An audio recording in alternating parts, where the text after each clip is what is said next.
Press the bell icon of the ePathshala channel and never miss another update. So finally we gonna start fourth part of this chapter. इससे पहले दोस्तों आपने इस chapter के ऊपर 3 part देख लिए थे। आपने लास्ट पार्ट जो कंप्लीट किया था वो देखा था कि कैसे जो अब्बासी लोग थे जिसमें अब्बासी क्रांति हुई थी, अब्बासी वंश ने कितने लंबे समय तक राज करा था। दोस्तों ये अब्बासी अपने आप को खलीफा बोलते थे या खिलाफत कम्युनिटी के लोग बोलते थे। अगर आपको इससे बैकडेट की चीज़ें नहीं पता है तो वीडियो के पहले, दूसरे, तीसरे पार्ट को ज़रूर देखिएगा, अदरवाइज़ आप नहीं समझ पाएंगे कि पार्ट 4 के अंदर कहाँ से हिस्ट्री स्टार्ट हो रही है। एक्चुअली हम इस चैप्टर के अंदर इस्लाम धर्म के उदय के बारे में पढ़ रहे हैं और साथ में उसका विस्तार कहाँ से कहाँ तक होता है, उनका एक्सपेंशन कहाँ से कहाँ तक होता है, वो समझने की हम कोशिश कर रहे हैं। अब दोस्तों इस वाले पार्ट के अंदर आप ये जानेंगे कि जो खिलाफत कम्युनिटी के लोग थे, जो अब्बासी लोग थे, उनके टूटने का कारण क्या था। मतलब अगर वो पूरी तरीके से ख़त्म हो गए थे तो वो क्यों ख़त्म हुए थे, और साथ में हम द राइज़ ऑफ सुल्तान्स के बारे में हम पढ़ेंगे। मतलब जब अब्बासियों के बारे में हमने पढ़ा था तो देखा था हमने कैसे उन्होंने दावा, एक आंदोलन चलाया था जिसके तहत उन्होंने बताया था कि वो लोग मोहम्मद के चाचा अब्बास के वंशजों से हैं, इसी वजह से अब्बासी क्रांति हुई। और उन्होंने पूरी तरीके से ये कहा कि हम ये चाहते हैं कि जो रियल जो पैगंबर मोहम्मद का इस्लाम था उसको बढ़ाना चाहते हैं। तो एक्चुअली दोस्तों सिस्टम सही चल रहा था, काफ़ी हद तक बहुत सही चल रहा था, लेकिन आपको अच्छी तरीके से पता है यहाँ पर हिस्ट्री जो है बहुत सारे हिस्सों में डिवाइड होती है। तो जो आया है वो जाएगा, एक टाइम पीरियड के बाद दूसरा आता है, दूसरे टाइम पीरियड का तीसरा आता है। इसीलिए फाइनली खिलाफत जो लोग थे यानी कि जो अब्बासी लोग थे उनका भी विघटन हो गया, उनका भी टूटना जायज़ था। तो उनकी जो ज़िम्मेदार मुद्दे थे, मतलब अगर मैं बोलूं कि अगर वो अब्बासी जो राज्य थे वो टूटे क्यों, तो उसका कारण सिर्फ़ और सिर्फ एकमात्र ये था कि यहाँ पे पूरी तरीके से जो उनकी राजधानी बगदाद थी, क्योंकि वो बगदाद के अंदर उन्होंने अपनी राजधानी बनाई थी। इससे पहले से तो आपको पता है दूसरी राजधानी थी, जो उससे पहले जो उमैयद कम्युनिटी के लोग आए थे उन लोगों ने दूसरी राजधानी बनाई थी।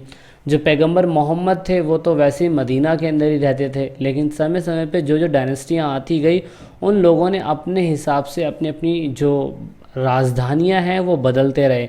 तो पेपर के अंदर ये भी कहीं ना कहीं पूछा जा सकता है कि अब्बासी लोगों ने अपनी राजधानी कौन सी बनाई थी। तो आप बगदाद बोलेंगे, ये याद रखना, ठीक है भाई। अब दोस्तों यहाँ पे ना अब्बासी राज्य कमज़ोर हो गया, क्यों? क्योंकि बगदाद से दूर दराज के जितने भी इलाके थे, उससे दूर के जितने भी इलाके थे, वहाँ पर उनका जो पकड़ था, वो जो मैं बोल सकता हूँ कंट्रोल था, वो काफ़ी हद तक कम होने लग गया था। दूसरा सबसे बड़ा कारण क्या था? दूसरा सबसे बड़ा कारण ये था कॉन्फ्लिक्ट हो चुका था किसमें? प्रो अरब्स और प्रो ईरानियंस के बीच में। आपको ये अच्छी तरीके से पता है कि जब उमैयद लोग आए थे उन्होंने अरब लोगों को, अरब और इस्लामिक कल्चर को बढ़ाने की कोशिश करी थी, और जब अब्बासी लोग आए थे उन्होंने इस्लामिक और ईरानी जो कल्चर था वो बढ़ाने की कोशिश करी थी।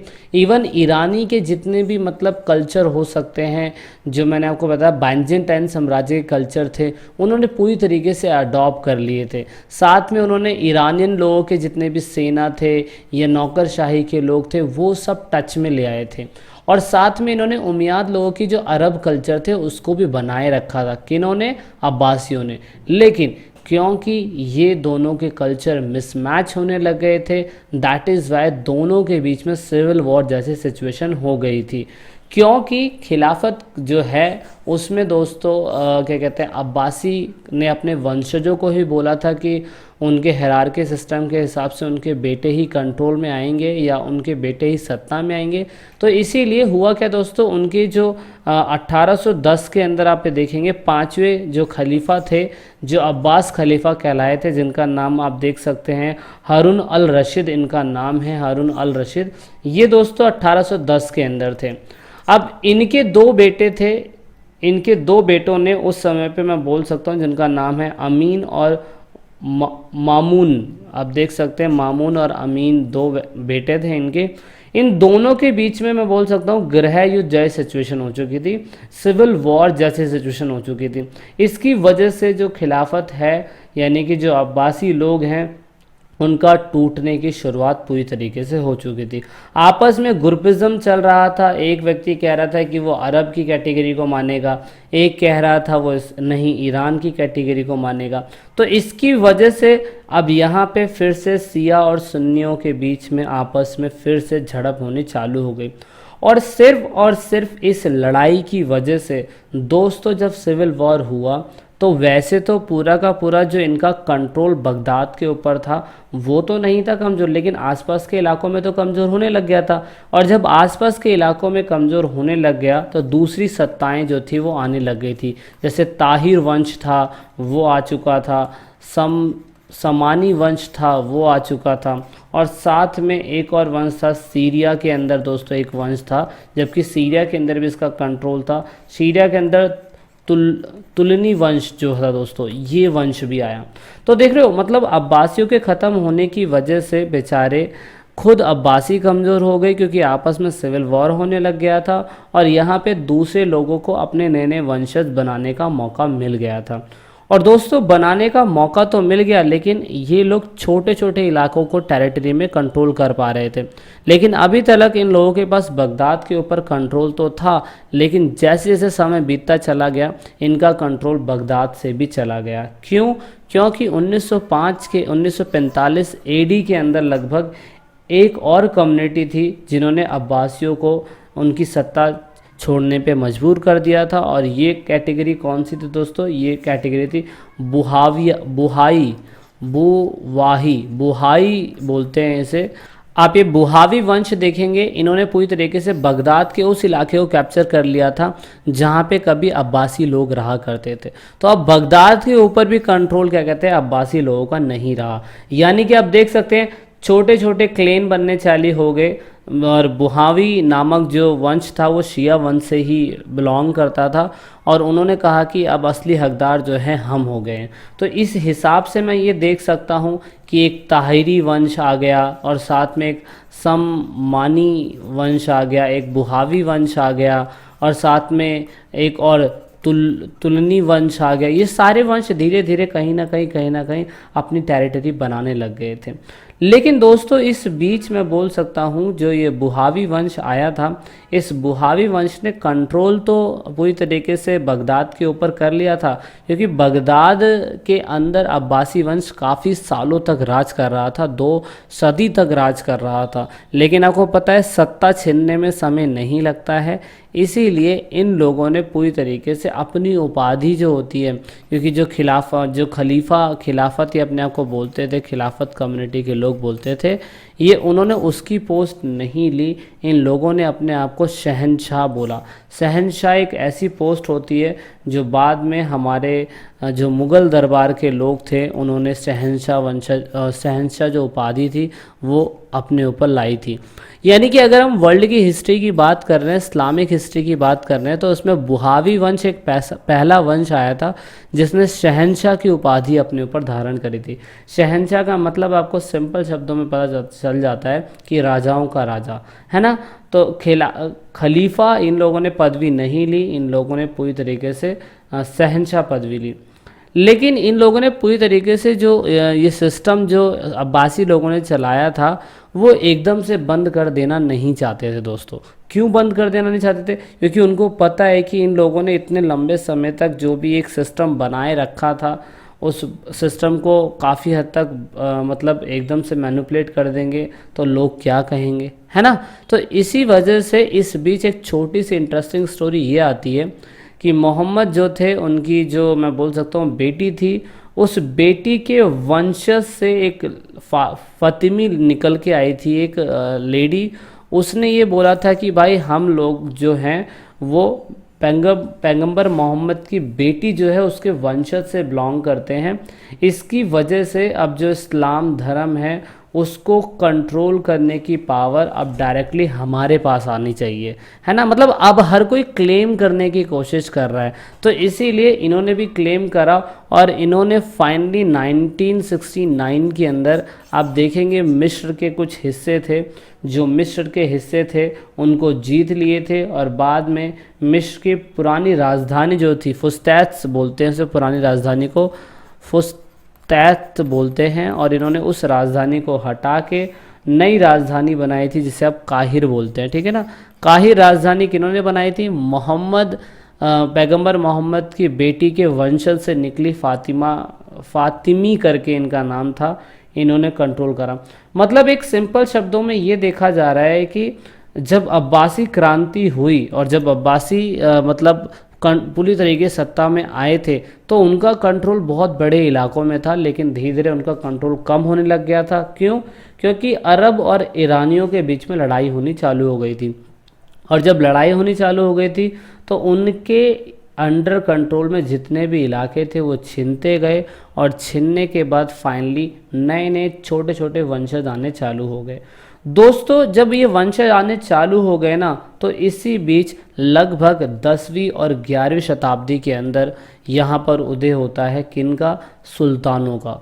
सुल्तान लोग तुर्की लोग हुआ करते थे, और ये उस समय पे अरब और ईरानियों के साथ एक नई प्रजाति निकल के आई थी। ये प्रजाति उस समय पे सेंट्रल एशिया के स्टेपल मैदान में रहती थी, घास वाले इलाकों में रहती थी, जो पूरी तरीके से कन्वर्ट हो चुकी थी इस्लाम के अंदर। अब दोस्तों ये जो मैं बोल सकता हूँ सुल्तान जो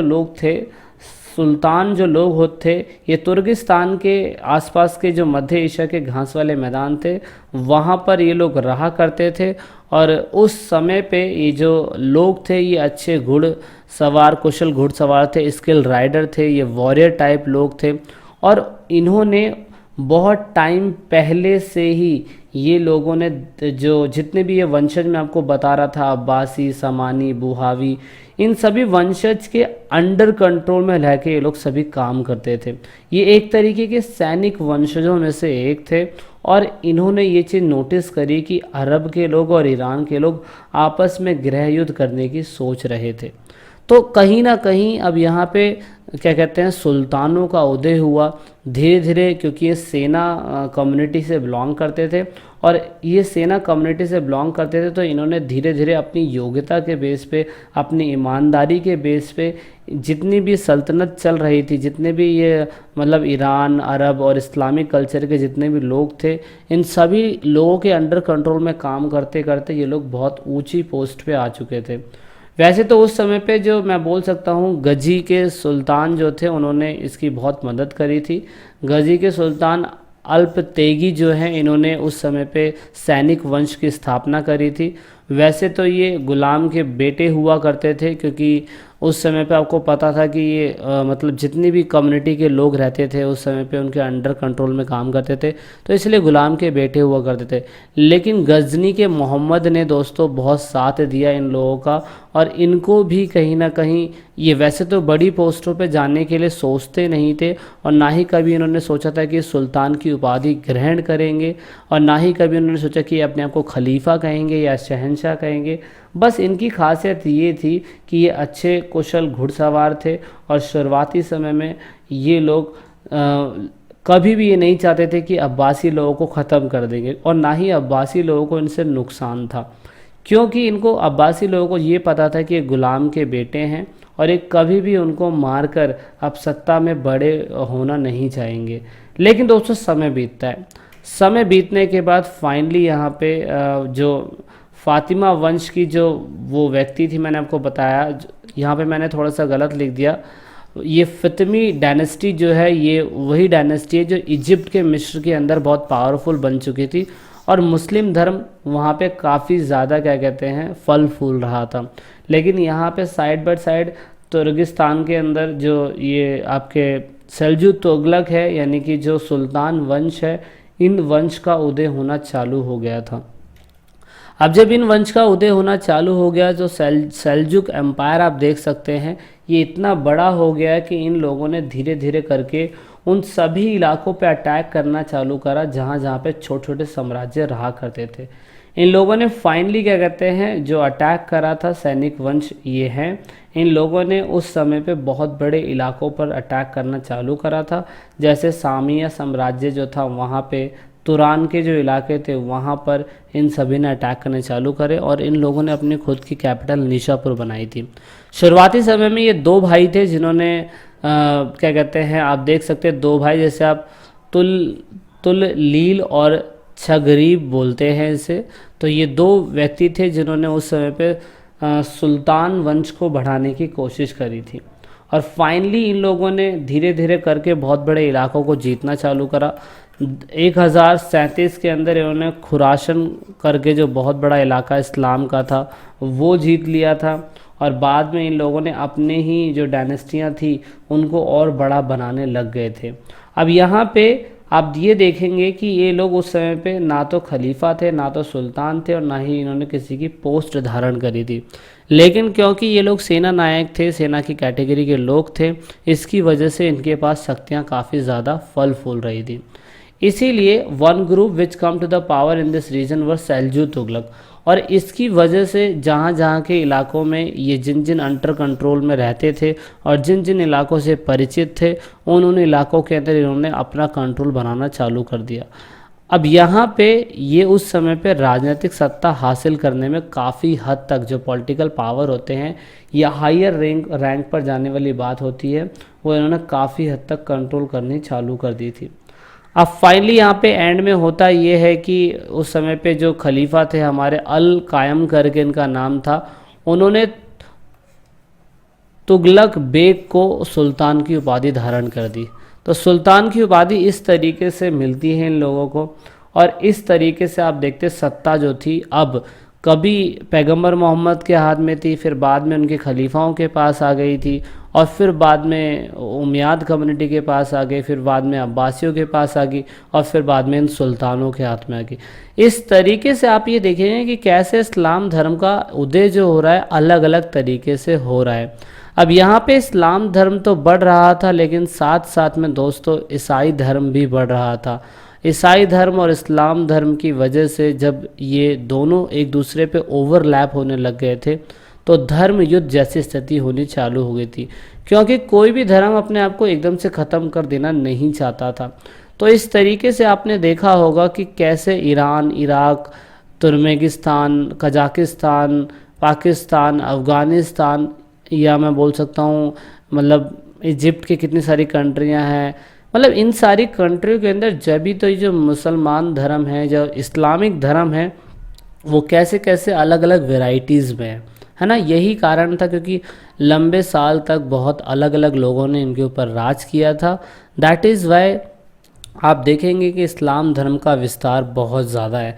आप सोचिए कि अगर जब ये अलग अलग कैटेगरी के लोग आए होंगे तो हर किसी की अपनी खुद की राजनीतिक व्यवस्था होगी, हर किसी की अलग इकोनॉमिक पॉलिसी होगी, हर किसी की अपनी बैंकिंग फैसिलिटी तरीका होगा, किसी ने एजुकेशन पे ज़्यादा ध्यान दिया होगा, किसी ने लड़ाई झगड़े पे ज़्यादा ध्यान दिया होगा, किसी ने अपनी संस्कृति को बढ़ाने पे ध्यान दिया होगा, है ना। तो इसीलिए अब हम नेक्स्ट पार्ट में पढ़ने की कोशिश करेंगे।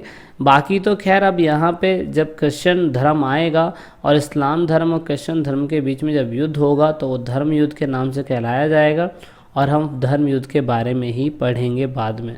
So this is it in this video and I hope you got so much information from this video. तो लास्ट में दोस्तों अगर आप वीडियो को देख रहे हैं और ई पाठशाला चैनल के आप सब्सक्राइबर हैं या नए सब्सक्राइबर हैं तो ईट पाठशाला की टीम से आप सभी को यही रिक्वेस्ट है कि आप इन सभी वीडियो को अपने दोस्तों के साथ शेयर ज़रूर करें और कोशिश करें कि आप दूसरों को शेयर करवाने के लिए बोलें, क्योंकि आप जितना वीडियो को शेयर करेंगे उतना ही हम और लोगों की मदद कर पाएंगे, क्योंकि पढ़ेगा इंडिया जब भी बढ़ेगा इंडिया। तो वीडियो के लास्ट में वीडियो को एंड तक देखने के लिए, चैनल को सपोर्ट करने के लिए बहुत बहुत धन्यवाद। जय हिंद, जय भारत।